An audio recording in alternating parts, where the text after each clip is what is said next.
Zachary Okoth Obado's public life has been defined as much by controversy as by his rise through Kenya's political ranks. Once a respected educator and later a powerful regional leader, his legacy has been overshadowed by court battles, corruption allegations, and one of the most high-profile murder trials in modern Kenyan history.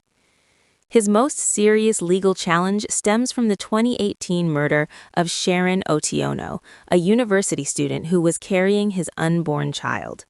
The case shocked the nation. Sharon's body was discovered in Homa Bay County, brutally killed while heavily pregnant. Obado admitted in court that he had been involved in an extramarital relationship with her, describing it as an open secret, but he has consistently denied any role in her death. Charged alongside close associates, he became the first sitting governor in Kenya to face a capital offense. After years of testimony and dozens of witnesses, the case has dragged on, with a final judgment expected in 2026.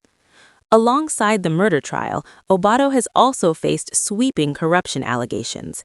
Investigations led by the Ethics and Anti-Corruption Commission accused him and his associates, including members of his own family, of misappropriating vast sums of public funds during his tenure as governor.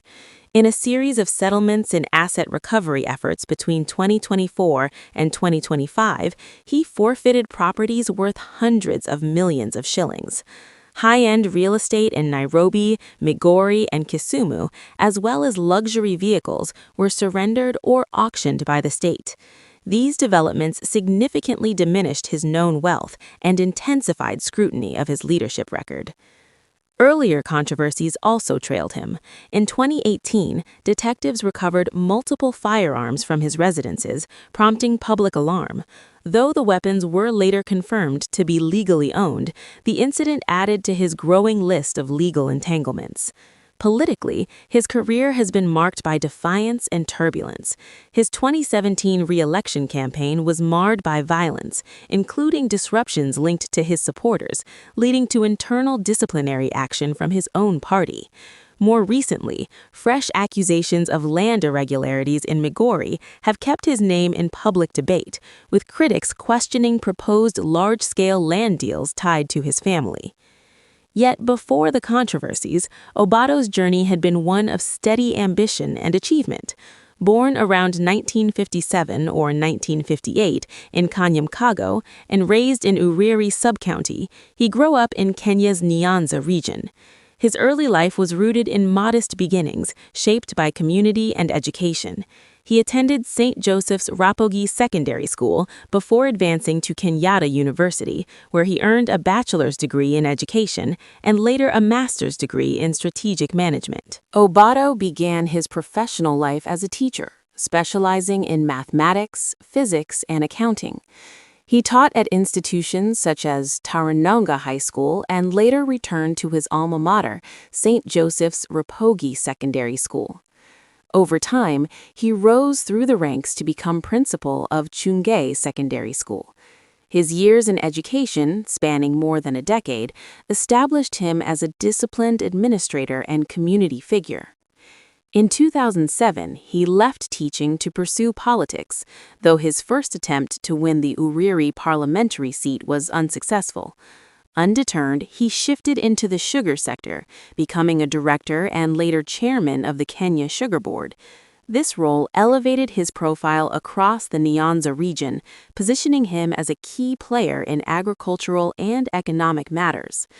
His political breakthrough came in 2013 when he was elected the first governor of Migori County, defying the dominance of established regional parties. His victory marked him as an independent-minded politician willing to challenge political norms. He later secured a second term in 2017, though his relationship with party leadership remained strained. Behind the public persona, Obado maintained a family life, anchored by his wife, Helen Adhiambo Okoth, and their 4 children.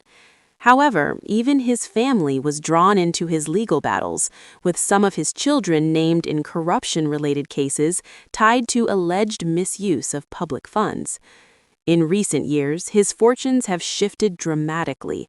Once a powerful governor with extensive assets, he has faced mounting legal pressure, public criticism, and financial losses due to asset seizures. Despite these challenges, he has remained active in political circles, aligning himself with new political formations and continuing to defend his name in court.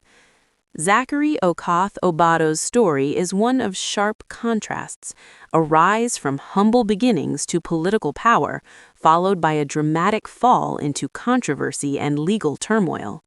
Whether remembered for his contributions to Migori County or the scandals that engulfed his career will ultimately depend on the outcomes of the cases that continue to define his legacy.